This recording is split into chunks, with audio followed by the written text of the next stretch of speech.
উমামা ফাতেমার সংবাদ সম্মেলন বয়কট করলেন মাল্টিমিডিয়ার সাংবাদিকরা। ডাকসুর ভিপি প্রার্থী উমামা ফাতেমার সংবাদ সম্মেলন বয়কট করেছেন মাল্টিমিডিয়ার সাংবাদিকরা।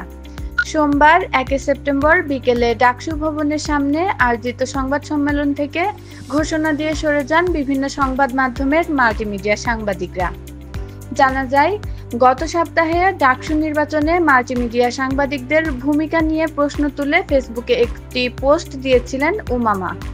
এর পরিপ্রেক্ষিতে আজকের সংবাদ সম্মেলন বয়কট করে তার বক্তব্য প্রত্যাহারের দাবি জানান সাংবাদিকরা। সংবাদ সম্মেলন বয়কট করা এক সাংবাদিক বলেন, মাল্টিমিডিয়া সাংবাদিকদের কারণে ডাকসু নির্বাচনের পরিবেশ নষ্ট হচ্ছে। উমামা ফাতেমার এই ধরনের মন্তব্য করেছিলেন। তার এই মন্তব্যের মাধ্যমে তিনি আমাদের অপমান করেছেন। তার মন্তব্যে আমরা আহত, মর্মাহত। তিনি আরো বলেন, আমরা আশা করি উমামা ফাতেমা তার বক্তব্য প্রত্যাহার করে ক্ষমা চাইবেন। সোশ্যাল মিডিয়ায় পোস্ট করে তাকে বিষয়টি স্পষ্ট করতে হবে। Suraiya Akter, Rashtrabarta, desk report.